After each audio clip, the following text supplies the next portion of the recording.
theyeshiva.net. So in Perek Beis and Perek Gimel, Perek Beis explored at length the concept of Igulim and Yosher,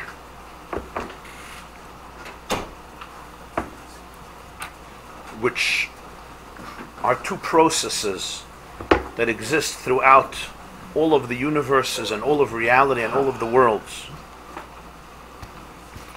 also known as Nefesh and Ruach,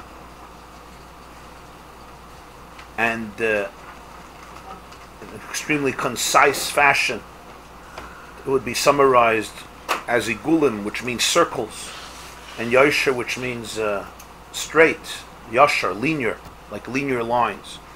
Igulim represents all of the energy the way it is still in a state of concealment, like a circle where there's no beginning and there's no middle and there's no end, there's no divisibility, there's no hierarchy, there's no details, there's no nuances, there's no division. Yosher is the way the oid is the energy come out and are contained in a divisible and clear and articulated fashion, with pratim and prate-pratis, with a long metaphor of a teacher and a student and how they communicate. And this exists literally in all of the worlds. Igulim, he says, is the source of concealment. Yosher is the source of revelation. And as a result of Igulim, ultimately, there are concealments in every stage of reality until in this world where the world appears completely as something separate and detached from its source. In Perek Gimel, he begins to discuss the human being's work in this world every day to be able to realign the world with its true source and realize that the fact that there's separateness is only because there's a concealment. But the truth is, as he puts it, is Einoid Mulvadi, there's nothing outside of him. And therefore, through a person's own consciousness and avodah, he removes the tzimtzum, he removes the concealment, and he allows the truth to be revealed and to emerge. And as a result of that, the Sarus Lasata, the arousal from below, triggers a response in all of the worlds that the vessels should not limit and conceal the lights, and on the contrary, the earth should be revealed the way it is. There should not be any concealments and tzimtzumim and restrictions. He says that's going to be la'asad lava. It's going to be revealed when Mashiach comes. V'nigla kvoid Hashem, v'ro chol basa yachtav kefi Hashem diber. That godliness will be revealed, and he says the way it was before the Chetei Tzadas. Before the Chetei Tzadas, Adam was in a guf. Nonetheless, in Gan Eden, he was in Gan Eden, but Gan Eden was on earth. And in Gan Eden, he grasped the secrets of Torah, because basically the whole world and all of the universes were far more refined than they are now. Ein Sof was more revealed in them. And therefore, even in a guf, Adam could grasp things that today it's impossible to grasp in a body. Because by the nature of the tzimtzum, the concealment that the body experiences, it's not transparent, and therefore there's limitations to what a person can ever grasp, and the neshama has to leave the body in order to be able to grasp these things. Yeah. And that's a very brief, I know not a very elaborate summation, but just brief, because I want to continue here. So let's continue inside Lamed Ches, the first column. 1, 2, 3, 4, 5, 6, 7, 8, 9, 10, 11, 12, 13. 14 lines from the top. Lamed Ches Amud Aleph, page 75. 14 lines from the top, Lamed Ches column 1. Make sure it says Shlach on the top. Pri Etz Chaim, the Arizal brings in Shabbos, this portal of Shabbos, the Masha Ka'es Nikra. B'chine Zei Rampen Datzilis, Haya Az Madrege Zu, B'chine Solam Abriya. What is now called Atzilis was then called Briya. Now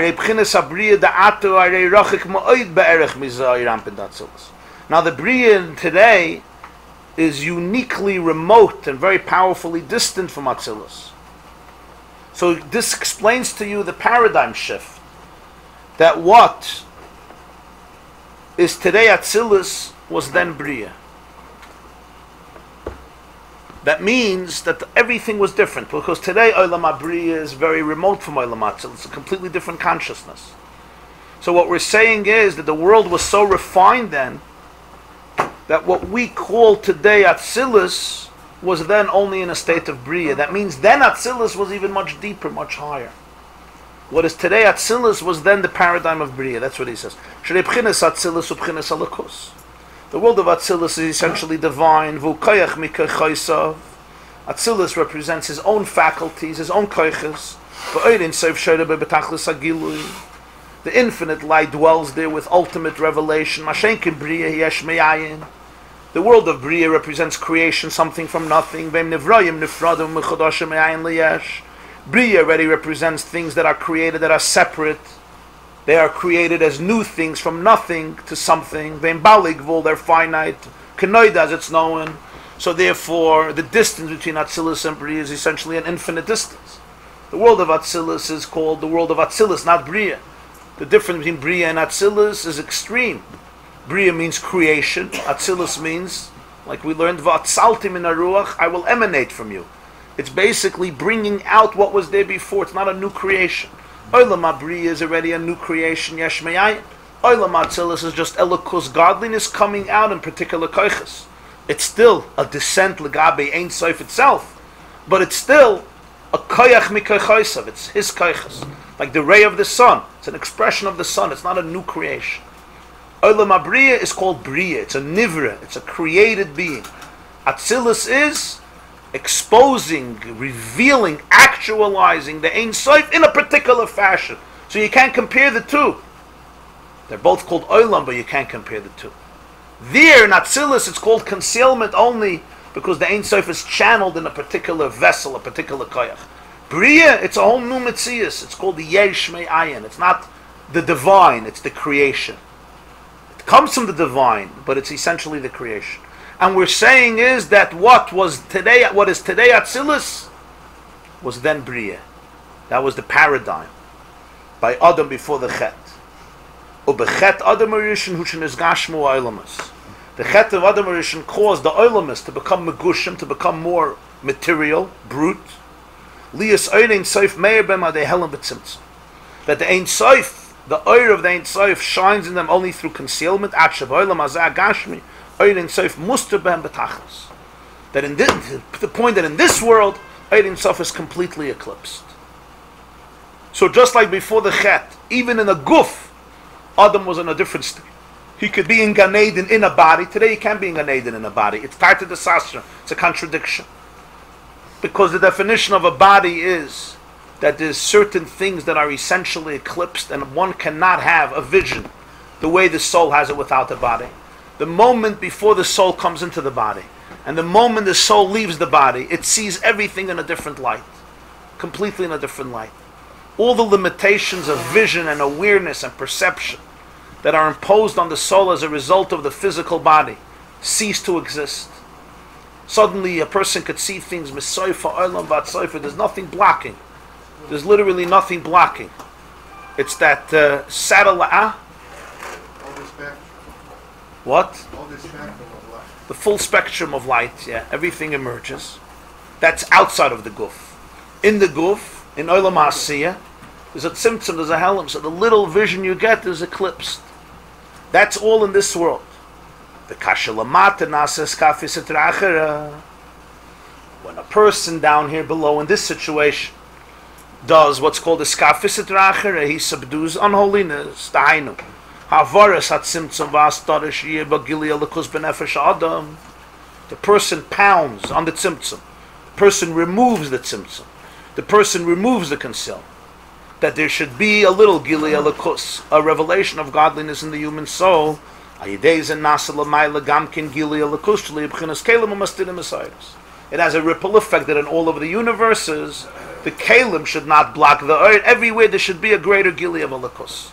And where does it happen? It happens down here, where you have the greatest hester, the greatest concealment, and the person is challenged to fight the hester skafis etrach. This is the meaning of the pasuk v'izkadashtem v'yisem kedoshim ki kadosh ani Hashem. The pasuk tells us in Vayikra You should sanctify yourself. You should become holy. Why? Because I'm holy. I, God, I'm holy. What's the reason? Because he's holy, therefore I have to be holy.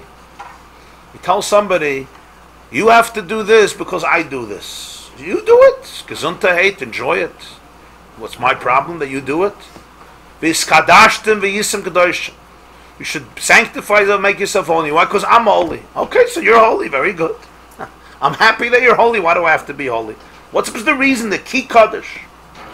The pshat is befirish v'hiskadashtem. When it says v'hiskadashtem, what does it mean you should make yourself holy? K'mayim Razal on this Chazal say the pshat is v'hiskadashtem kaddish atzmecha b'muter loch. Sanctify yourself even in that which is permissible to you. What does this mean? The hainu liyas eskafis et racher. Essentially, v'hiskadashtem is another word for saying that one needs to be kaifa, one needs to subdue the other side. Shelo yastiru hashamayim v'ha'aretz v'chol gashmi yisa'olam alay kedushasi yizbar. Kaddish atzmecha b'muter loch has a mission statement behind it. What is it? That heaven and earth and the entire physical universe should not block Or Kedushasi Yisbarach, the light of His holiness. That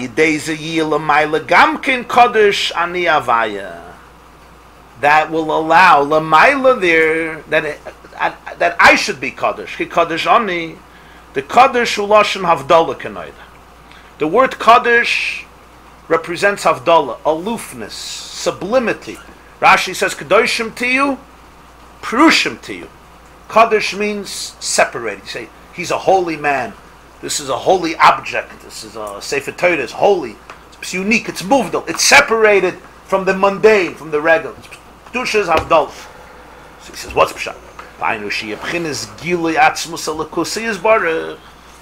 It should be the gilui of the essence of Elikus. Beyond the restriction of the vessels that limit the lights.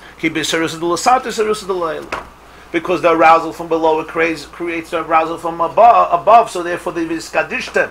V'yisim Kedoshim will create the Kaddish Ani.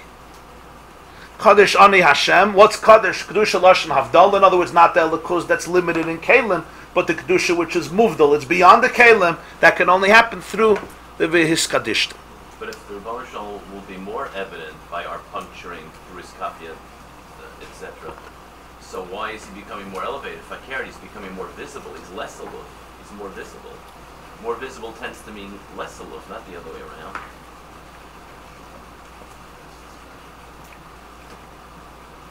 No, that's what he says. Lashon Havdalah means V'hainu. What's Pshat Lashon Havdalah? Not Havdalah like you think Havdalah means aloof, detached. V'hainu sheyeh b'chinas gili atzmos shalamayla mitzimtzum hakelim, which is not the kedusha. The kedusha doesn't come out. It comes out not in a Havdalah, dik way. If I can't delimit it, I'll explain. What is the regular touch? He's saying the regular touch, but he's explaining what the regular touch means. I'll explain. Kaddish Atzma, the Gemara says like this: V'hiskadishtem v'yisim kedoshim ki kaddish ani. So Chazal says the Kaddish Atzmacha b'mutalach. You should sanctify yourself with that which is permissible to you.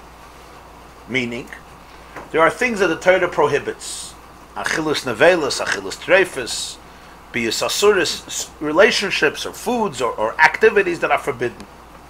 You don't need a tzivui to be holy. The Torah says, don't do it. You don't do it. Do it. There's a special mitzvah to make yourself holy. What do you mean make yourself holy? What is this a mitzvah? Not to eat treif. There's already a mitzvah not to eat treif. Not to enter into certain relationships. So Chazal say this is a separate mitzvah. Kaddish atzmecha b'mutalach. Even that which is permissible to you, you should still sanctify yourself in. There are things that are permissible. You should still have kedusha even b'mutalach. The famous Ramban in Parshas Kedoshim says Kedoshim tiyu ki kaddish. Over there it also says Kedoshim tiyu ki kaddish ani. You should be holy because I'm holy. Ramban says, what's that mitzvah? That somebody could do all the mitzvahs, but there'll still be a novel b'rishus haTorah. Novel means you could still be a disgusting, a menuvel, a degenerate. A novel is a degenerate with the permission of Torah. Of everything you have a heta in the Mishnah Brura. Everything. You have always a heta for everything. In other words, you follow everything to the T. Nobody will ever be... Your Olam Haba is going to be perfect. Opposite of it stinking. It's going to smell.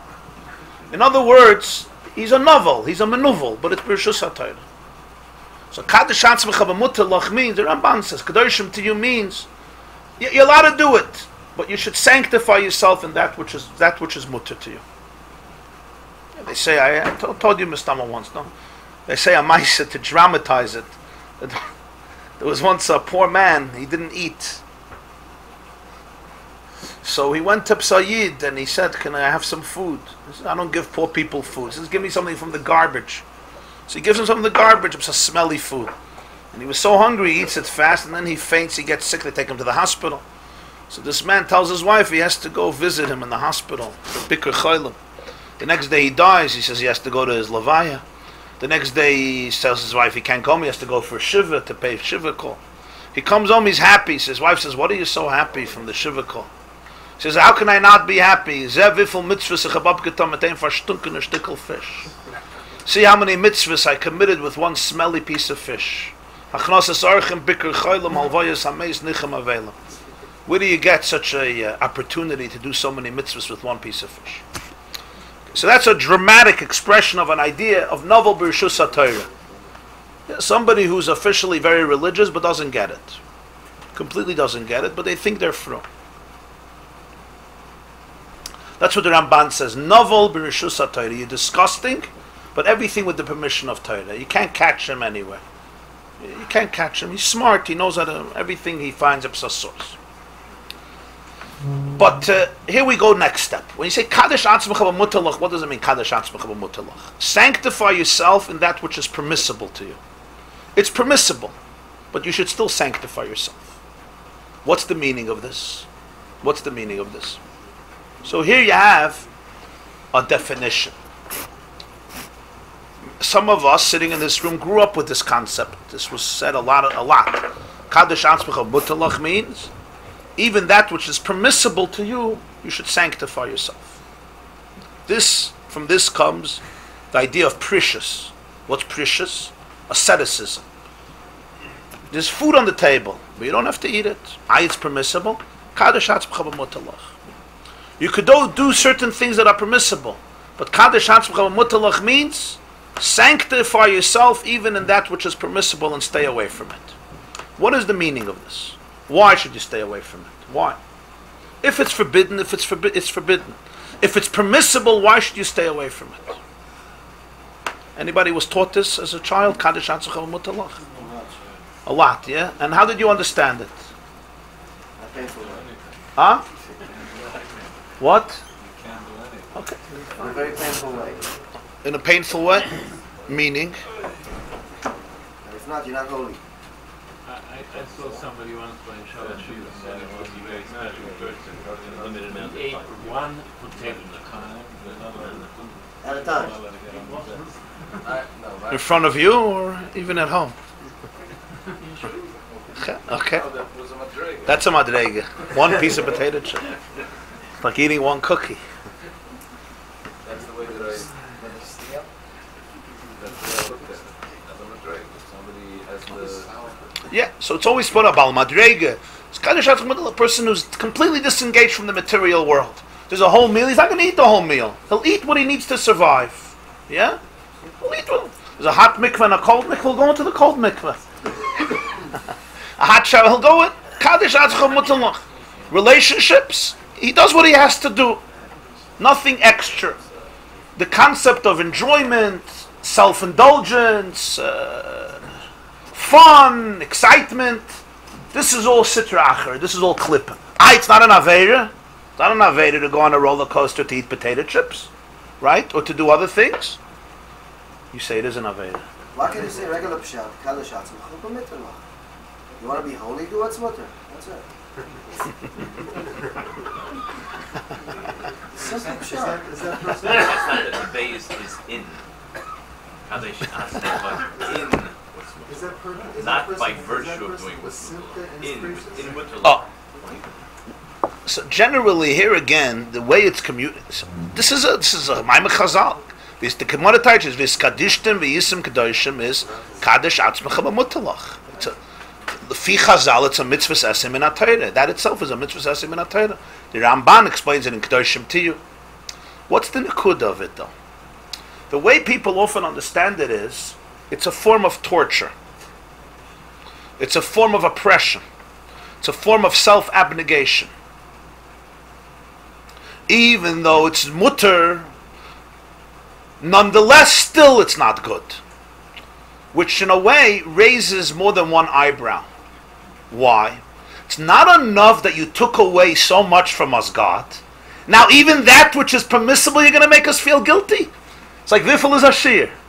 First you aser almost everything. Yeah? You aser almost everything. Now there's the little bit that's mutter. No. Kadesh Hatzmecha B'Mutalach. Das euch nicht. A sachakel, a piece of marble cake. No. No. Sprinkle cake, 7, never. That's Sitra Achira. Wouldn't be such a bad. Huh? You're saying on the cake. Wouldn't be such a bad. From a health perspective. So the person thinks to himself often, everything is usher. What's Kadesh Atzmecha B'Mutalach? It's already mutter. No. Now I'm going to get you from another way. I'm not going to tell you it's usher. I'll tell you it's mutter. But I'll tell you if you don't do it, if you do it, you're not holy. So you could have made it usher. Why are you calling it mutter? So the way the Alter Rebbe, the Baal HaTanya, defines it here is, if you see his words, he says, what's Kadesh Atzmecha B'Mutalach? Shelo yastiru hashamayim v'ha'aretz v'chol gashmi yisraelim al ork tushasa yisbarach. It's a whole different punkt farket. Kadesh Atzmecha B'Mutalach means a person works to reach a place that heaven and earth and the physicality of the world don't eclipse on their own truth. In other words, Kadesh Atzmecha B'Mutalach means that at every moment you're living a life in which you're attuned to your own depth and to the depth of the world. When you're not Kadesh Atzmecha B'Mutalach, you're actually a slave. You're a slave to the superficial husks of everything. You become a victim to the status quo. The revolutionary is the human being who doesn't surrender to the husk, doesn't surrender to the outer shell. They don't allow the shell to eclipse the truth. Whenever you don't allow the shell to eclipse the truth, automatically there's Kadesh Atzmecha B'Mutalach. What's the idea of Kadesh Atzmecha B'Mutalach? Kadesh Atzmecha B'Mutalach doesn't mean a person tortures himself to torture himself. Kadesh Atzmecha B'Mutalach means a person doesn't surrender to a life of superficiality, which feels good at the moment, but is not really consistent with who he or she really is, and with what the world really is. That's the idea. It's a whole different approach. So not only is it not torture, fakert, the other way they see as torture. The other way means I become a victim of that which seems extremely enticing at the moment, but really lacks truth. It lacks depth. In every moment of life, a person could choose. Are they going to fall prey to the outer concealment, or are they going to search for the inner core of existence? That's a choice a person makes every single moment of life. I can't get rid of the concealment. I'm not supposed to get rid of the concealment. If you get rid of the concealment, there's no avodah. The concealment remains. My choice is, do I become part of the problem, or do I become part of the solution? Do I embrace the concealment and I say, this is it? Or I say, no, there's something deeper within it, and that's what I'm going to embrace. When you're eating, you have that choice. When you speak, every moment of life, no difference what you're involved in. Any moment of life, any relationship with anybody in any situation, there is always this choice. Always. When a person, lamashal, take an example, you're home, and you're tired, and you're exhausted, and you're stressed out. Does this happen to anybody? What happened? Huh? It happened once last week. It happened once, okay. Last week, wow, I thought last year.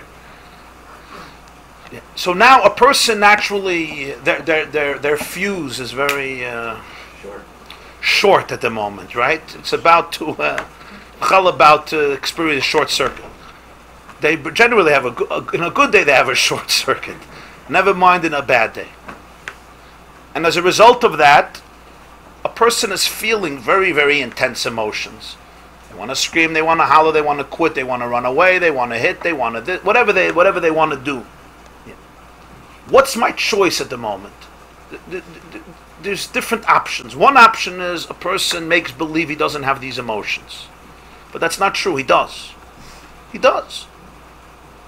Another option is not only he makes believe he has the emotions and he knows he has them, he taka follows them. Which is what a lot of people do. They just follow them. And then an hour later he feels bad, and etc. Or a day later he feels bad, and he has to start apologizing. Or he doesn't want to apologize, he just continues that way, la'olamvad, then he never has to apologize for care. But then there's another option. The third option here is a person knows exactly what he's feeling. And he doesn't have to make believe it doesn't exist, because it does exist. This is what's happening. But he doesn't have to pathologize himself. He doesn't have to turn it into a pathology, meaning he doesn't have to define himself as a sick person, as a horrible person. And this is who he is, and that's it. Rather, the person could let it be for what it is and choose to follow that which is true deep inside of him, his true values, rather than what his temperament or his instincts or his habits are saying at the moment as a result of his hunger or his exhaustion or his not feeling well or he's so tired or he's so stressed out. So what does it mean? What is he doing basically? He's not allowing the Hester to take over. When you realize that certain things you're experiencing because truth is concealed in this world. Truth is concealed.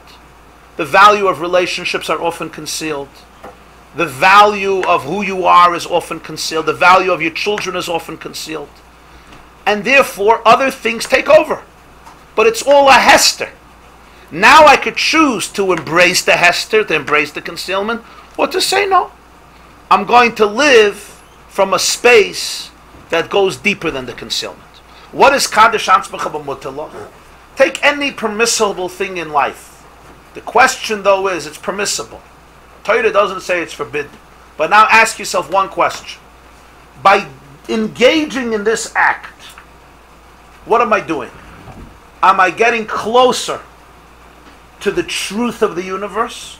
To the truth of my soul? To the truth of existence? Or I'm getting further? That's the only shayla. If I'm getting further, I'm reinforcing the concealment. I want to remove concealment. That's what Kaddish Atzmach Mutalach means.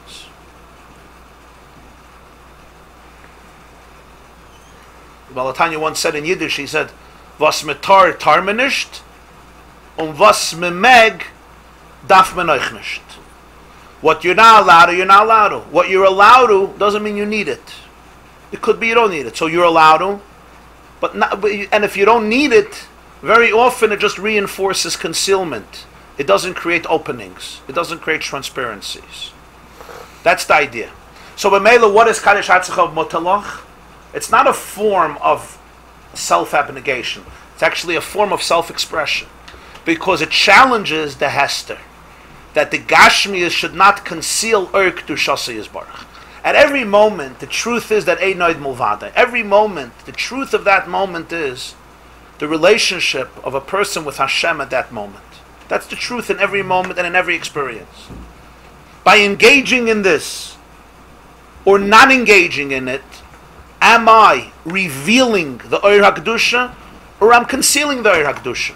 So the person chooses, I don't want this moment to betray the true depth of that moment. That's it. That's it is. If it's eating, it's in eating. If it's in going to the bathroom, it's in going to the bathroom. If it's in other issues, it's in other issues. But the common denominator is that he doesn't want there should be something concealing the truth of the moment. So what's key? So does that mean, like, at that moment when you're faced with this decision, it's something like, do I decide not to do this because I'm disappointed on the knowledge that I'm not getting closer to the truth by doing this? I don't see myself getting so I'm going to escape here, I'm going to hold back? Or is it like more like the Ehu, that I'm going to try to see the holiness in it? Okay, some combination? That's every person where he is. In this itself, there could be many different stages and levels. But the common denominator is that the person does not want to allow the husk of the world to to eclipse the Eir Kedusha of Hashem. The Eir Kedusha of Hashem. That's the idea. That's what kind of chance. How do you do it? I mean, I can see I'm not going to do this. Sometimes by saying no, sometimes by saying yes. I mean, that depends on the situation. So what's Ki Kadosh? How does Ki Kadosh Oh. look? So what's the pshat now? He asked, you should be holy because I'm holy. I'm holy. What does it have to do with you? So this is what he teaches now. V'yiskadishtim v'yisim kadosh, v'yisim kadoshim, ki kadosh ani Hashem, is the pshat like this.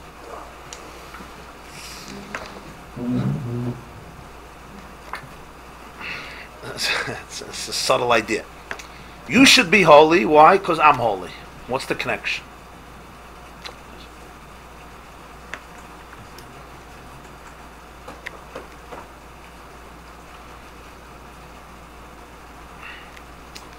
Concealment doesn't start in this world.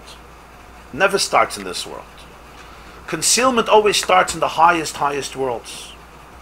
Even the world with this great revelation of godliness is also concealment. That's why it's called a world. Olam Ilashon Helam, as he said. Even in the highest p'chinas, you have what's called igulim, which is the source of concealment. What is concealment in the higher worlds? Not what it is in this world. In this world, concealment is God doesn't exist. There's no purpose. There's no meaning. There's no depth. Everything is a mistake. Everything is random. You just follow your instincts. Whatever feels good and try to live a good life and you move on. That's concealment in this world. That itself could exist on many levels. Absolute depression, suicidal thoughts, that's the lowest abyss. But even higher, more refined levels, the concept is alienation, apathy, carelessness, extreme atheism, just denial of any meaning and purpose, any depth to life. That's this world. Higher worlds, you're not going to have this type of concealment. Take the world Atzilus. Atzilus is Elokus, but there's still concealment. What's concealment there? Kalim. Godliness is channeled through vessels, through containers, identity, character. Spheres over there are concealments. Why? Because it's Kalim. You can't compare that concealment to this concealment. Even Briya, Yitzirah, which are not Atzilus, but it's worlds where godliness is revealed. So why do we call it concealment? Because it's revealed in a way that it's still concealed. To put it differently, for it to be revealed, it has to be concealed. For it to be revealed, it has to be concealed. Because if it would be revealed without concealment, it couldn't be revealed. It would be the end of the world. It would just be Ein Sof. So every single world, in order to experience God, there has to be concealment. Without it, there wouldn't be an experience. There wouldn't be anybody to experience. You'd be one with God. You'd be one, completely one. Even the highest world, where there's only a lakus, there's still some concealment. But it's not concealment like this world. This world takes the cake. As he says in Tanya, you can't get a lower world in this world. You can't conceivably create a lower world in this world. You can't. I mean, I guess you could, but you can't create, when he says you can't create a lower world in this world, he means you can't create a lower world in this world that still has hope. God could have created a lower world in this world that would be hopeless. That he could have done. Sometimes that's what the world looks like. But if you hear the news. But this is the lowest world which you could still get out of. There's still hope for elevation. There's still... I don't understand. Yeah. Right. A person can reach the Olam Atzilus? What do you mean? You could get there, or it's... Yeah, of course. Of course. So when you look at the concealment of this world, it's simply a reflection and an evolution of the concealments in all the worlds. It's just in this world it reaches its crescendo, its peak, its deepest level of Hester. So now we come back to the pasuk. V'yiskadishtem v'yisim kadoshim. You should be holy. What's pshat? You should be holy. Kedusha is lashon havdalah. V'yiskadishtem v'yisim kadoshim. You should be holy. What do we teach? What does this mean? It means that you should disengage. You should be able to become higher than the unholiness, than the shell, than the husk. You should be able to go deeper than the tzimtzum. You should be able to puncture, to break through the tzimtzum and the helam. So now you'll ask a question, why should you do this? The answer is, Ki Kadosh Ani Hashem. What's Pshat Ki Kadosh Ani? I, the Ein Sof, Be'etzem, as he puts it here,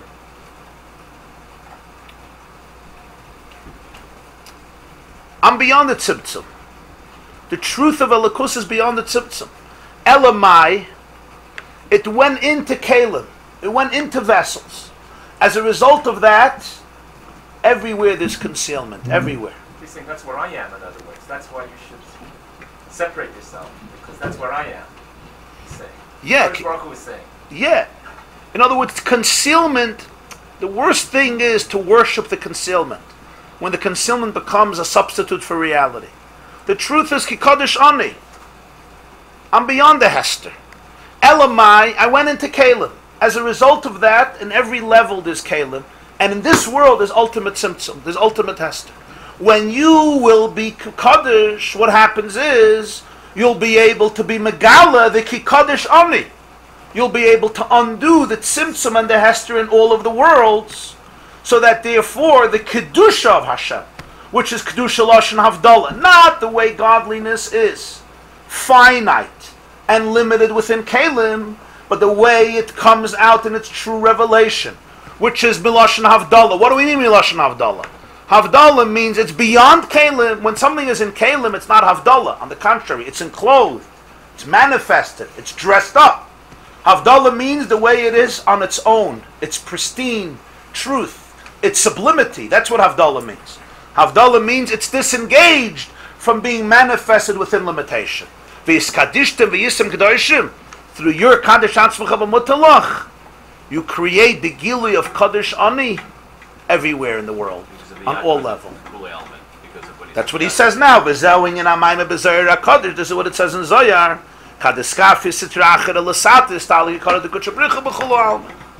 When Sitra Achra gets subdued down here, the covet of Hashem is explored, is revealed in all the worlds. The Hainu. Al Yidei de Skafi Sitra Achra. Shehu Varat Tzimtzum V'Astara de Shamayim V'Eretz HaGashmim. By removing the concealment of physical heaven and earth, the physical igulim, the way it's in this world. Al Yidei Zeh Istalik Yikara de Kutsha Bricha B'Chol Alma. In all the worlds, the covet of Hashem gets revealed. The Hainu shegam l'mayla mizgala ma'oides of boikim derech hakelekana. Even l'mayla, Elikus bursts through. It punctures the vessels, and it's not contained anymore within the kelim. V'istalik hikara de kutshabrichu b'chula almin. What's chula almin? Heim almin stimin, v'almin disgalian. Whether it's the higher worlds called concealed worlds, or the lower worlds called revealed worlds, chula almin. Everywhere the covet of Elikus, the Gilui Elikus, is revealed infinitely. Infinity can only happen through the Avodah in this world. Why? Everything is with a tzimtzum. Everything is in concealment. Everything. That's the klal. Where are people challenged to undo the tzimtzum? In this world. In this world, when you undo the tzimtzum, how do you undo the tzimtzum? Every tenuah, every motion of a skafis etrachar. Whenever you say no to concealment, what happens? It's not just you punctured the vessel in this world. Automatically, there's like you create a leak everywhere. All the vessels in all the worlds get punctured. So what happens now? The tzimtzum is undone on every level of existence. On every level of existence, the infinity emerges. Ki Kadosh Ani. What's the key? First of all, because that's the truth. Because I'm holy. What's my problem that you're holy? But what if your holiness defines who I am? That the concealment is fake, so then it's a good reason to be holy. And number two, my Kedusha depends on your Kedusha. Ki Kadosh Ani, my Kedusha depends on your Kedusha. Ki Kadosh Ani, you will be able to then discover and facilitate the fact of Kadosh. You facilitate Kadosh Ani. Skafia though is saying, don't do it. You mispointed on this. Is this going to bring me closer to Gedla's kind or not? If the answer is no, don't do it. Or sometimes Skafia means not to do it. Sometimes it means to do it. When does it mean to do it? To do it. And in the opposite situation. It means by instinct I don't want to give a person a hug. Right. Right, so do it. And you give them a hug. Okay. Why you were trained to think iskafia means not to do it? Maybe it means to do it. We're just to hold back from whatever that is. But sometimes it means Keeping you away from sometimes the it means other to do side. it. Right. So if it's holding you back Yeah. from the kite, resist that. Yeah. That's the step. Whatever it is, the Right. resistance could be sometimes not to do it, sometimes it means to do it. Right. I don't want to apologize. Yeah. I don't want to apologize or whatever it is. Right. Whatever emotion a person is doing that basically challenges the status quo. It seems one way because of concealment. And the person goes one step deeper. A step deeper to literally see through the wall and go see what's behind it. Excavate it. That takes a lot of courage. It always takes courage because the natural inclination is to embrace status quo. So to live with godliness in every moment means to be at the forefront of revolution. Why? Because the status quo is Hester, everything is concealed. It's easy to be cynical. It doesn't take much to be cynical. It's hard to be idealistic. It's easy just to surrender to cynicism, to bitterness, to frustration, to depression, to anger. These are fine, okay. Welcome to the club. Shalom Aleichem, Bruchim Abayim, welcome. The challenge is to be able to be Beikeya the Tzimtzum, to be Beikeya the Hester. So a person might think it's just a little fight within my own system, and every person always has these fights, these battles. So what he's saying here is, don't think it's in your system alone. Your system is basically the core, the axis upon which all the universes rotate. So when you create that change, that alternation, that puncture in your own system, even in a small thing, what happens is that all of the universes, everywhere, everything is changed. The whole reality is changed. The tzimtzum is undone, and the Ein Sof comes out in its full kedusha, in its full avdallah.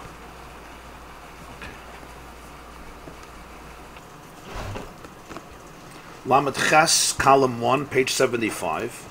Close to the bottom of the page, the line starts, Stimmen v'almen de izgalia.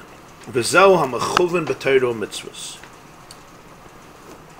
He now comes back to what he began at the end of Perek Aleph, explaining the whole avoid of Torah mitzvahs, to be mevarer the toiv from the ra as a result of the shvira and the nitzutzis of toyu that fell down, to be mevarer the toiv from the ra, and the dikdukei mitzvahs basically allow the hashra of elikus and the physical object, whether it's the shofar or the lulav or the sukkah or the tzitzis or the esrog, the examples that he brought.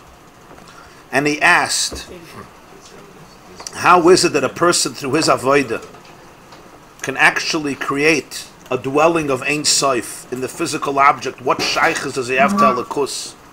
By putting on this tefillin or putting on this tzitzis, he could bring an Ein Sof to the physical object, or separate the toy from the ra. So now he says, "V'zeu ha'mechuven b'Torah mitzvahs." Shegoyim ma'yidei z'hashra se'ein Sof. Through Torah and mitzvahs, one communicates the infinite. The hainu kanal, as we said before, the kadiskafia sitra achre b'sur me'rava se'toiv. Because in this world, when you do skafia sitra achre, when you subdue the unholiness, whether it's through sur me'ra, disengagement from something, or asay toiv, engagement in something, whether it's through abstaining or through positive engagement, but the common denominator in both is that you have to subdue the sitra achra azai v'sarusa de l'sate sarusa de l'eila. This arousal from below triggers an arousal from above. She'yeh l'mayla ha'avaras kol ha'aleimus ha'malimim es gilui v'chayis.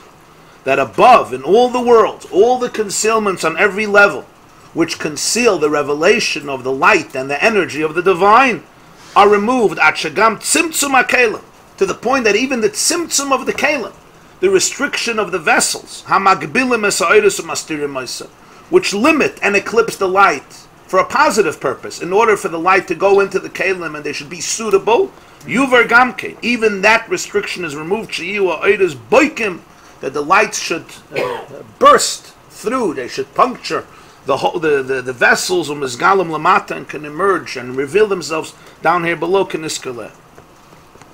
That's the koyach, and that's the avodah of a person in Torah and mitzvahs down here. How can he create this effect? How can he create this hashra of Ein Sof? That's what he explained, the whole idea of Igulim and Yosher, that the Helam is only as a result of the process of Igulim, and it's made in order to be undone by the person's awareness and by the person's avodah, and that's the whole objective that's one of the main objectives of Torah and mitzvahs, to recreate a new world based on this, based on Gilui Elikos rather than Helam of Elikos.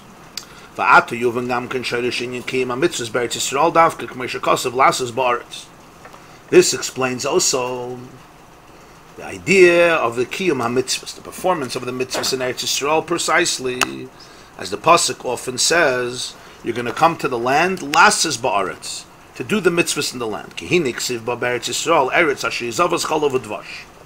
Yisrael is defined as the country where milk and honey flow. In fact, as he said in the opening of the Maimer, when Yeshua and Kalev respond to the spies, they make sure to say that this land that he gave us is a Eretz Zavas Chalav Udvash. It flows with milk and honey, which doesn't seem to counteract or serve as a counter-argument to the spies. They didn't argue that there's milk and honey. They argued that there's milk and honey, but there's not going to be anybody left to live in order to enjoy the milk and the honey. So he says, Pirush, there's a deeper meaning here. Lashon Zavas, in Diktuk, in Hebrew grammar, the word Zavas, who Lashon Maf'il, represents in Diktuk what we call Maf'il, meaning Sha'oisali Zav Chalav Advash. It doesn't say Eretz Asher Zav or Zava Chalav Advash. Zavas means it causes the flow of milk and honey. It's a Lashon Maf'il. It creates the effect that it causes this flow. Not just a country which enjoys passively the flow of milk and honey. Spiritually, what this means is milk and honey represent two forces, two concepts. Like every physical food which contains an energy, represents an energy, chalva and vash represents the general evolution of the 10 spheres. Why? They're divided by two sides, what's called Shem Ma and Shem Ban, or another name for it is Chsadim Ugvuras. Ma, which is one way of writing out Yud Ke Vav Ke Yud and Hey and Vav and Hey. If you spell it with Aleph, you have 45. Another way of writing it out spells 52. Ma is Begematria Adam, 45, and Ban, 52, is Begematria Behema, animal. Ma and Ban represent two polar ideas. One is the right side, and one is the left side. One is called Chesed, which is love, and one is Gvura, which is strength. Chalav, ki chalav ubchinas chsadim. Chalav, milk, represents midas hachesed, kindness, because of the fact that it's a liquid, it's a beverage which goes outward, always flows out. Wherever you put it, the Gemara says, Ma mayim yordim makam gavayla makam namach. Wherever you put a beverage, a liquid, it always flows. It doesn't stay in one place, which is what chesed is. It's an extroverted person. You're always reaching out. It's also color white, which generally represents the color of chesed, of kindness. And milk is an interesting phenomenon. And that is, it says that the first meal that was offered to guests as a host is Avram Avinu with the 3 guests. And it says, Vayikach chema v'chalav. The first thing he offers them is, he asks Sarah to make bread. He'll offer them meat. But the first thing he offers them is chema, which is yogurt or butter or cream, whatever different interpretations of chema, and chalav, and milk. The uniqueness about milk is, usually physical properties, the more you give, the less you have. If I have $100 and I give it away to you, if I give it for tzedakah, so those $100 are missing from my account. I can't write out a check for $1,000 and hold on to the check. That's the definition of physical properties. What you share is taken away from you. What I give you is at a cost to me. The exception for that is a mother's milk, whether in humans or in animals. And that is, the more she nurses her child, the more her system replenishes the milk. On the contrary, if you stop giving the milk, you stop having the milk. So chalav is a unique phenomenon in physical reality where the more you give, the more you have. The less you give, the less you have. Where everything else, the more I give, I don't have. If I give it to you, I don't have it. So chalav represents, Avram Avinu was midas hachesed. Avram Avinu's first meal that he gives his guests is milk. What's the message here? The message is, the Balaturim says that v'nosnu, in Hebrew, is one of those words that both directions reads the same way. Vav, nun, saf, nun, vav. And the other way from left to right is also v'nosnu, vav. So the Rebbe Term says, when you give, it comes right back. Palindrome. Palindrome. Right, palindrome.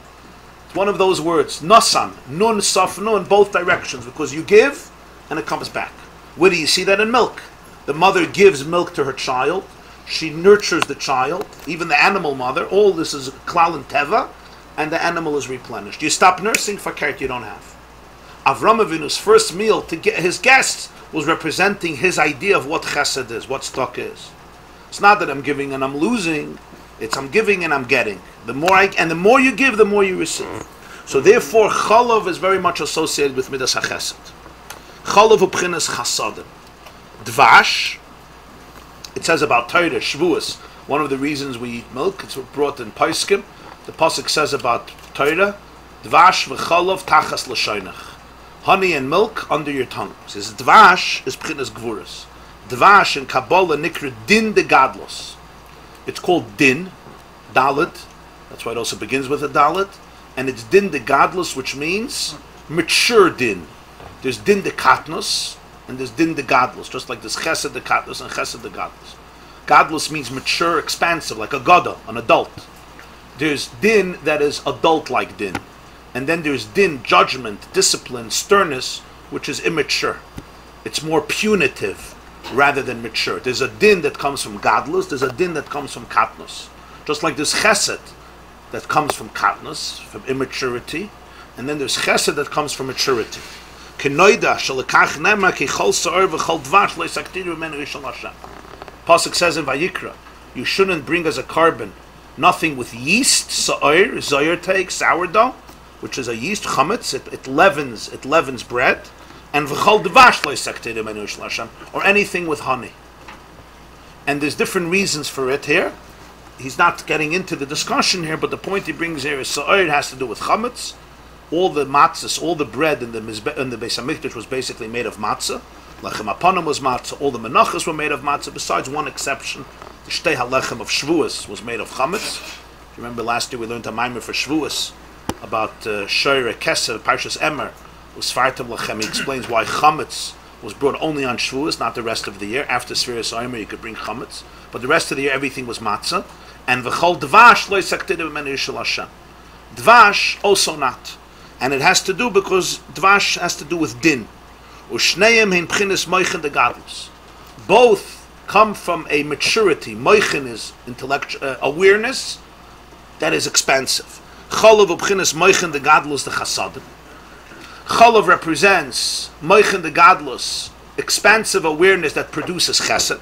Commercial cholav ha'eim, like the mother's milk, shemegadlus havlat, which nurtures the child and makes the baby grow. Milk is an essential ingredient. Today there's a lot of discussion about it.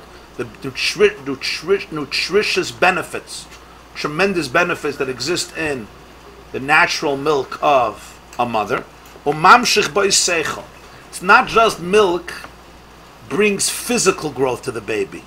Milk also is what allows the baby to develop seichel, to develop moichen, to develop awareness. The kachla maila, spiritually also, cholov represents pchinas bina shemegadeles evarim dezah.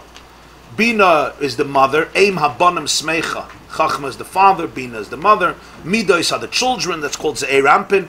Bina grows the limbs of ze'erampin, ayidei ashpas haseichel, through the flow of intellect. V'huanikra pchinas cholav de ima.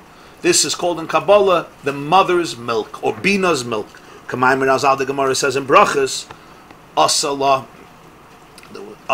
dadim b'mekoim bina. Famous Gemara about somebody who had a ness. His child couldn't nurse, and there was no mother. And the Gemara says, Asala dadim b'mekoim. I'm sorry, that's another Maisa. Here he's talking about, the Gemara says in Masechta Brachas, where is it? I think Daf Yud. Oh.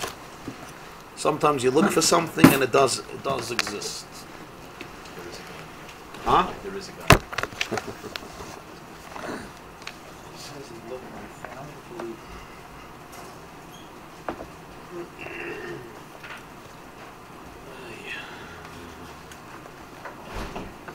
The Gemara says in Brachas Daf Yud,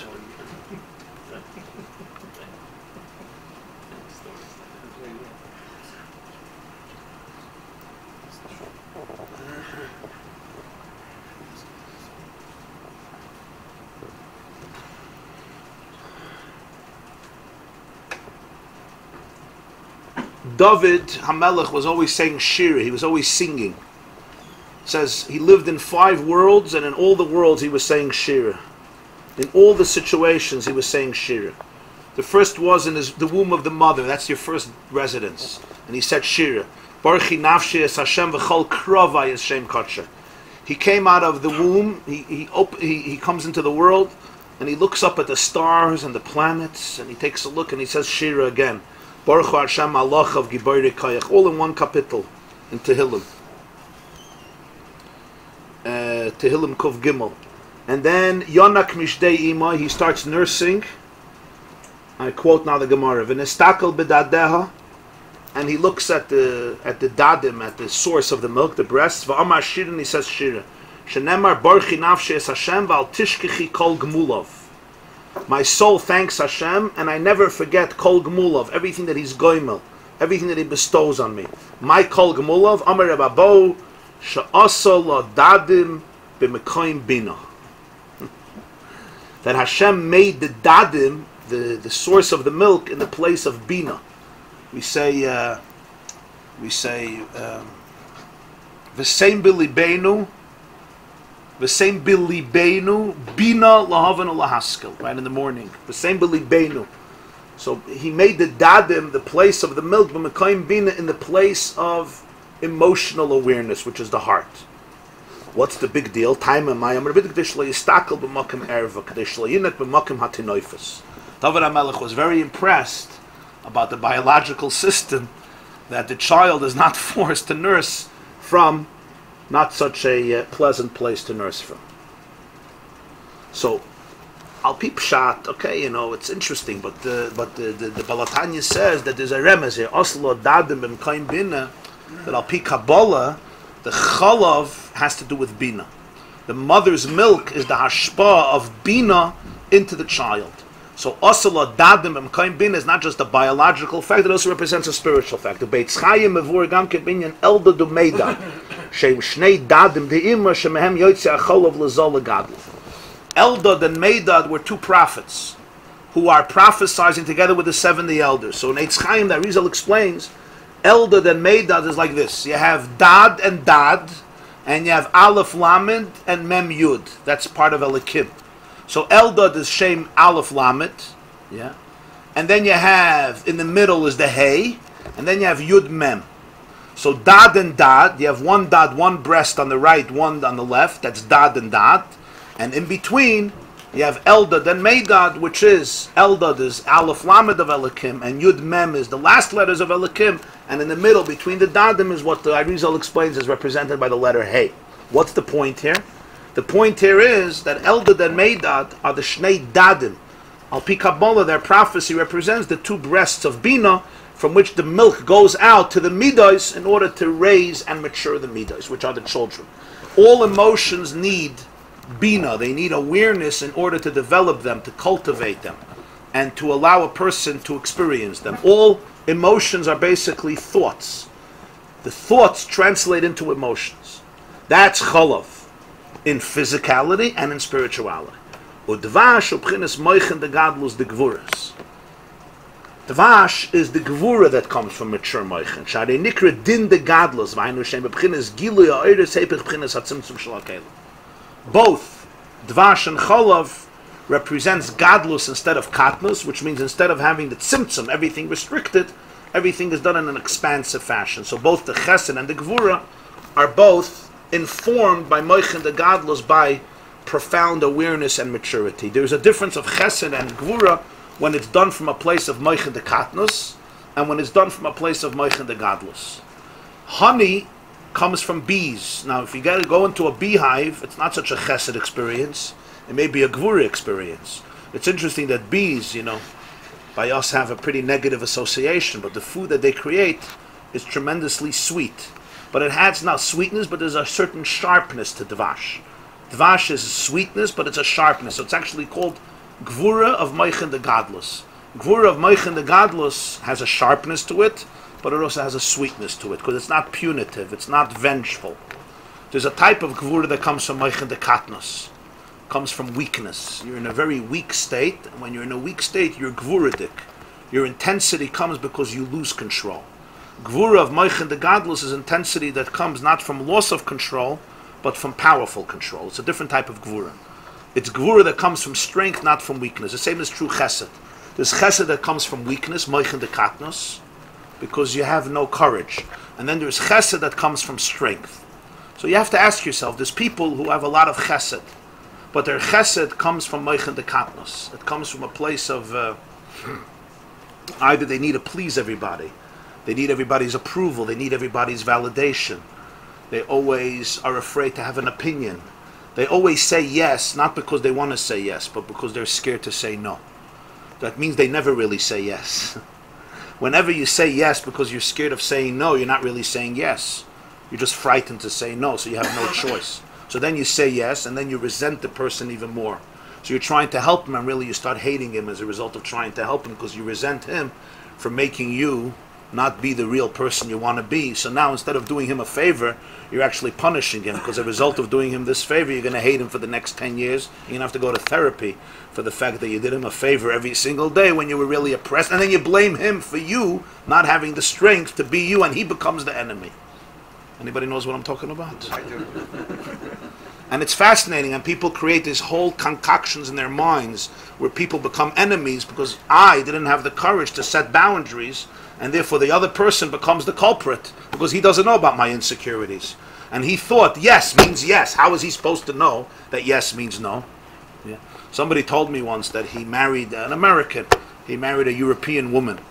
And he told me that it took him years to understand that the culture between America and Europe is completely different. For example, in Europe, when somebody asks you, you come to their house or whatever, or they say, do you want a cup of coffee? What are you supposed to say? Do you say yes, or are you supposed to say no? So it took him years to understand that Europe and America are completely different. Americans who grew up with McDonald's, that culture, if somebody says, you want coffee, you say, if you want coffee, you say yes. If you don't want coffee, you say no. In Europe, you always say no. The rule is you say no. Do you want a cup of tea? Of course not.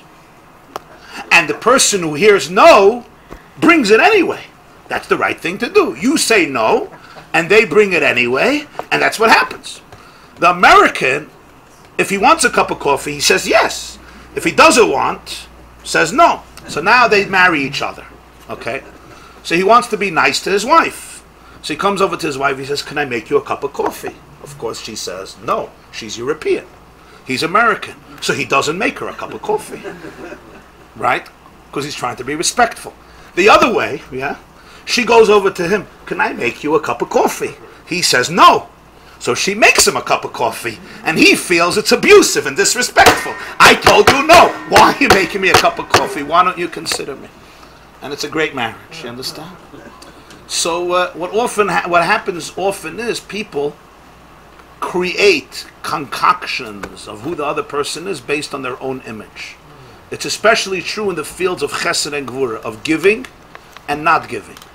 So you always have to look at it if it's coming from a place of katnus, it's coming from a place of gadlus. Chalav and dvash represent both of the elements of chesed and gvura, but from a place of growth, from a place of expansiveness. That's why the dvash is a very interesting food. It's a very intense food. You can't eat a lot of honey, right? If you eat a lot of honey, you can't eat a lot of honey. It's very, very powerful. It's very, very intense. But there's also a tremendous sweetness to it. Intensity always represents gvura. Gvura is very intense. But it's intensity that comes from moichin the gadlus. So he says, that's Eretz Yisrael. Eretz Zavas Cholav Udvash. V'zeh inyan Zavas Cholav Udvash. Shei moichin the gadlus. Sho hepech ha'helem v'atzimtzum sho b'chinas moichin the gadlus. Eretz Yisrael is the place that flows milk and honey. In other words, that the chesed and gvura, which represent the two paradigms of the evolutions of the world, which always are based on the two dynamics of expression and lack of expression. Chesed is giving and gvura is lack of it. All communication, all relationships is always a combination of what you give and what you don't give. What I give and the boundaries, where we dissolve the boundaries and we retain the boundaries. Chesed is where we become one, and gvura is where we're separate people. But in Eretz Yisrael, it's not based on tzimtzumim. It's based on chalav udvash, which means gadlus, expansiveness. Is physically also. The Gemara says, the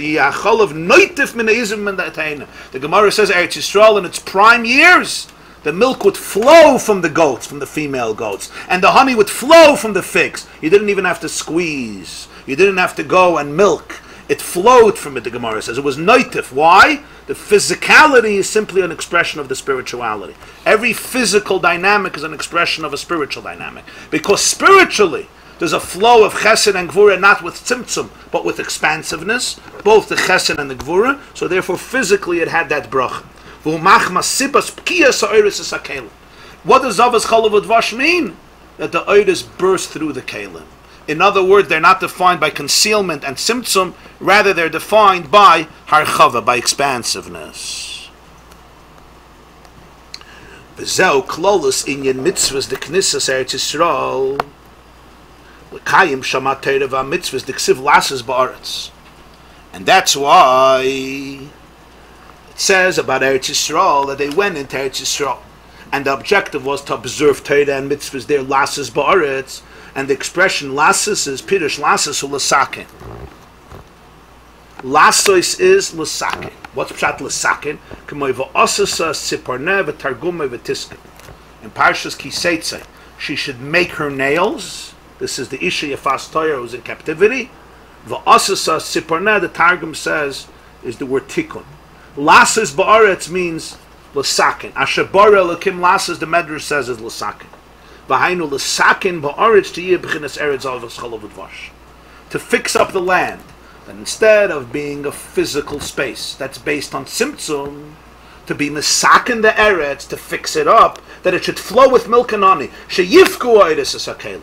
The divine light should burst through the vessels. It shouldn't be concealed by the vessels. V'yizgalu lamata. They should be revealed down here. They came out of mitzvahs. Sheyikaimu b'eretz Yisrael. The b'yisarus d'lasati yisarus d'leila.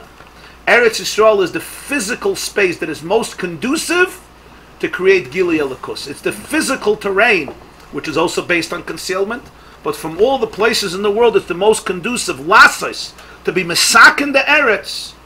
Why? Because it's Zavas Chalav Udvash. It's a place that by nature has the ability to transform Tzimtzum into Gilui by doing the Torah and the mitzvahs primarily in Eretz Yisrael, which are all physical activities, which deal with the physical reality like most mitzvahs. Both Sur Meirah, Say Toif, which allow the physical universe to basically be sublimated into the divine by aligning the sparks of Toyu with their source. But first you have to remove the Ra from everything, and then be Megala the Toyu and allowing it with the source, as he explained in the beginning of the Maimer. The most conducive place for that is Eretz Yisrael. So he now comes back and he says, V'achar kol hanal, after all of this, Yuvan gamken inyan ma'aseh de meragel.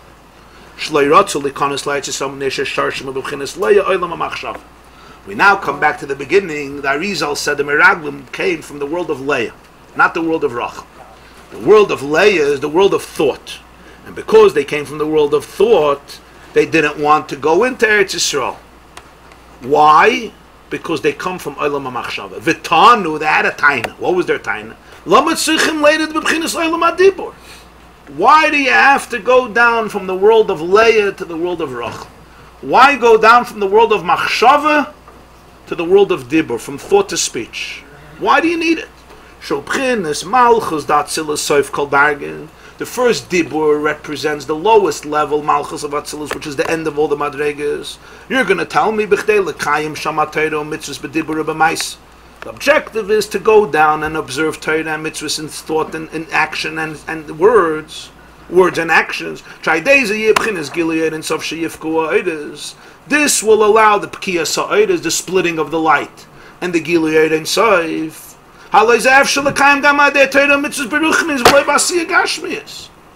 They said, we understand Torah and mitzvahs is a gewaldige thing, but what do you need the physical action? You can do everything spiritually through meditation. In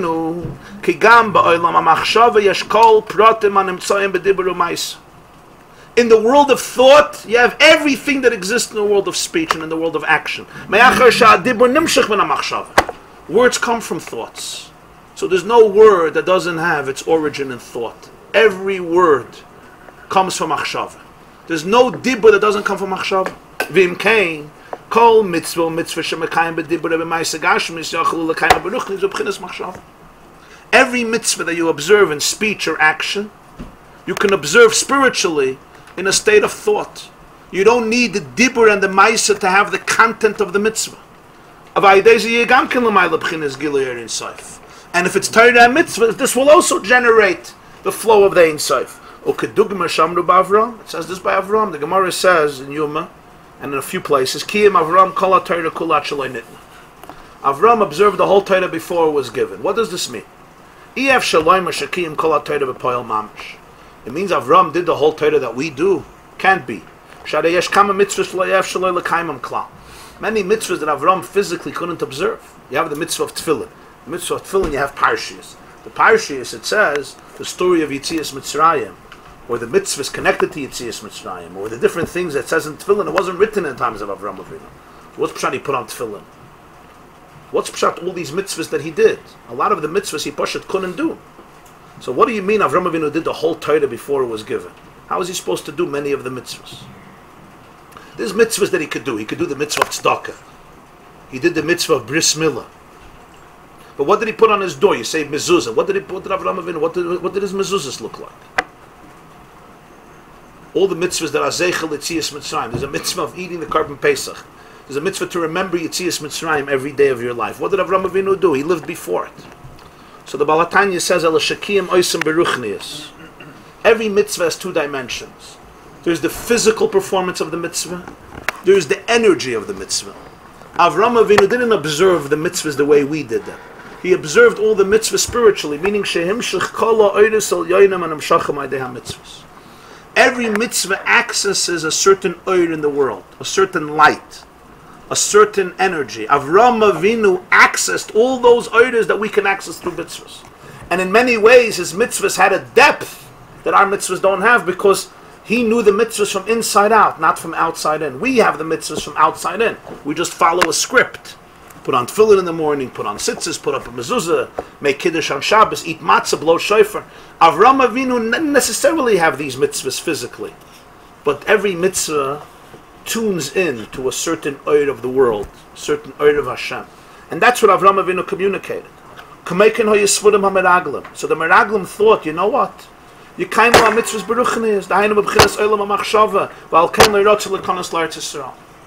Everything will be done on a level of thought, and they didn't want to go into Eretz Yisrael.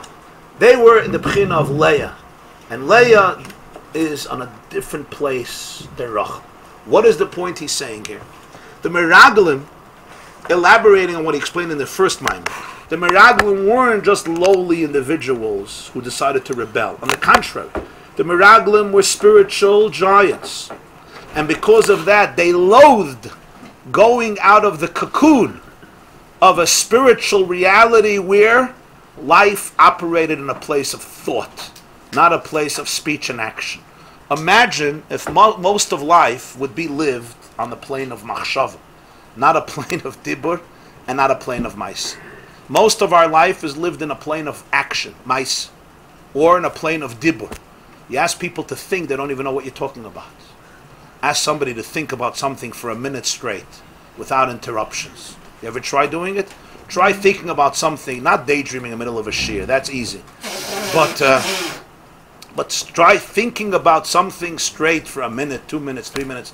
The world of machshava is a very, very mysterious world to us. I mean, we're always thinking, but it's not conscious thinking. You think, you always think. You can't stop thinking. In the Midbar, the world of Leah is the world of machshava. The difference between Leah and Rachel, as we learned previously, Maimarim and Vayetze, Vayishlach, told us in Torah and other Maimarim about Rachel and Leah. Rachel is the world of Dibur. Leah is the world of Machshava. Vayar Hashem kisnua Leah. God saw that Leah is hated. Rachel is beautiful. The Baal HaTanya says, people hate thinking, they love speaking. People hate thinking. Nobody likes thinking. People love talking. They could talk non-stop. I shouldn't be talking about this, I guess. Or maybe I should stop talking. Thinking? Who thinks? Who wants to think? Vayar Hashem kisnu aleya. It's very difficult, machshava. Train thought Today it's called mindfulness, meditation. It's not easy. Try focusing your mind on something for 25 seconds. You'll see how many other thoughts come into you. Your appointments, your problems, stress, this issue, that issue. It's almost impossible to engage in machshava. The outer world is a much more easier world to accommodate. Dibur emais. The Meraglim were very lofty soul. They lived in a world of pnimius. They lived in an internal world. They wanted to stay in that world. They lived in clouds of glory. Physically, they lived in a utopia, and spiritually, they lived in a utopia. They knew that coming into Eretz Yisrael is a game changer, and it's a game changer not in the sense that they're going up; they're going down. The miracles stop. The world becomes a natural place, and the focus of Torah and mitzvahs becomes ma'isa. Dibur and ma'isa. Mitzvahs, hatluyas ba'aretz, are mainly lasses ba'aretz. Most of the mitzvahs depend on action. Where in the Midbar, the experience of Judaism was a spiritual experience. We don't even understand the world of the Meraglim, not because they were so low, but because they were very lofty. Eretz Oicheles Yoshveha, what they were saying is the land of Eretz Yisrael will consume, it will eat everybody up, it will destroy idealism, it will destroy spirituality. There's even a mimer of the Balatanya elsewhere, another mimer where he spoke about the Meraglim, and he said that the Meraglim basically were saying that Eretz Yisrael is going to create institutionalized religion, and all institutionalized religion by definition is dead. It's lifeless. Whenever religion becomes institutionalized, this is how you do it, it's dead. Religion has to be spontaneous, creative. If it's not creative, it's not spontaneous, it's worthless. Somebody wrote me an email yesterday. Can I explain to him how davening is not fake? Those were his words, a yeshiva bacher. How davening is not fake when I'm always repeating words that were written by somebody else. He says, any words that you're repeating that were written by somebody else, by definition, are fake. Imagine you come to your wife on the anniversary, yeah? And you say, I want to read to you a card that somebody else sent to his wife. And you start reading. And you're quoting words from somebody else. You understand the whole point of it is that it's your words. There's your soul there. So he tells me, how is davening not fake if I'm repeating somebody else's words? The shaila is a good shaila. The Meraglim were tining, Eretz Oicheles Yoshveha. It's done. No life in Iran. Oicheles Yoshveha is the one that are sitting. Usually you sit and contemplate and meditate. Oicheles Yoshveha. Oicheles. It eats up. The ones that sit and contemplate. The ones that are... Oh, Yoshveha. Perhaps, yeah. Yoshvim, yeah. Everybody is running, you're saying. There's no Yoshvim anymore. Oicheles Yoshveha. This was a tain of the Meraglim. The tain of the Meraglim was a call for Judaism to really become a Far Eastern religion. And you'll see many Jews of this generation ran to the Far East. Why they run to the Far East? Hundreds of thousands of Jews ran to the Far East. They seek the world of spirituality. They sit in ashrams. Ashrams, for people sit for 10, 20 years. They don't talk. They don't talk. They don't do. They believe the purpose of life is one and all in one, nirvana. You melt away in nothingness. Yeah. And this comes, the Zohar says that Avram Avinu sent his children to the east. So it says in Zohar, Rashi says, Shem Tumah Masalam. It says it's brought in Kabbalah that the disciplines in the Far East come from Avram Avinu. In Buddhism, one of their greatest deities is Brahman, right, which they associate with Abraham, yeah. And over there you see that the Tachlis is Ruchnius, only Ruchnius, disengagement from physicality, to a point of extraordinary proportions. People fast for this. People fast for decades. They spend time completely in meditation and transcendence, and it's a peak. It's a great peak. Now come to a Jew living in Brooklyn and tell him to fast for 20 years. Judaism is food. It's hainuach. Problem is, where's God? Is there transcendence? Is there any spiritual experience? This is what the Meraglim warned against. You see, they understood a lot. The Meraglim looked at Judaism and they said, what are you doing? You're killing it. In the Midbar, everything was machshava. Everything was the world of machshava. That's what they lived in. They lived in a world of thought. It was a very intense and powerful and internal world. The world of Eretz Yisrael is a world that's characterized by stress, by daily living, and by the daily grind. They were in the clouds. They were in the clouds, quite literally, yeah. Pun intended. Anani HaKavod physically and Anani HaKavod conceptually. Well, all this thought of his would probably, I guess, parallel when you had said how revolutionary he was in the Mimer of Adam Kiyakri. here too, this is along the same revolutionary line.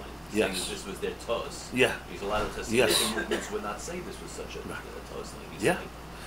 And yet, the Meraglim made a mistake, but as we said earlier, this was a mistake that came from profound spiritual sensitivity and awareness.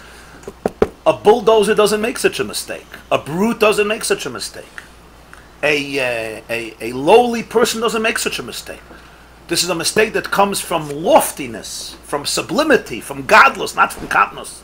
A mistake it is, but it's a mistake that comes from sensitivity, not from grossness, not from grubkeit. It comes from edelkeit.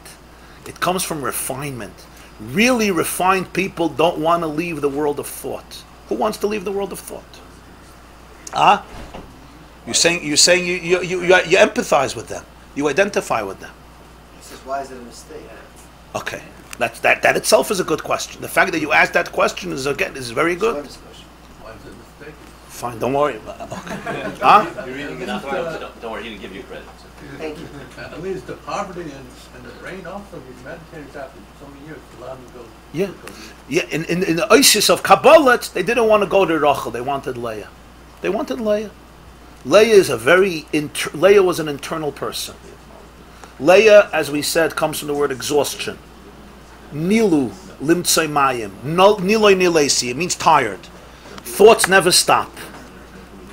There's nothing that makes you tired as much as thoughts.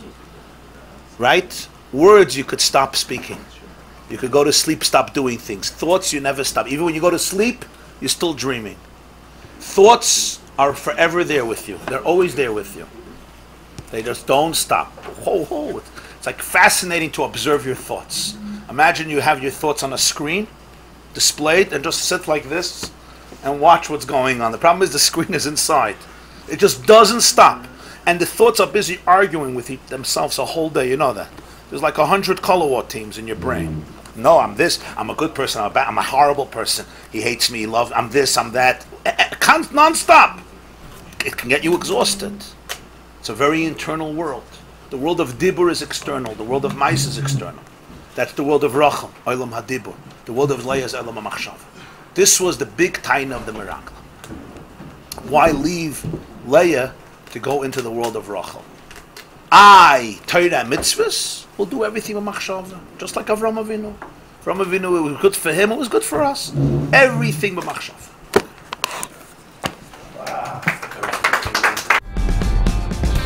This class is brought to you by theyeshiva.net. Please help us continue the classes. Make even a small contribution at www.theyeshiva.net/donate.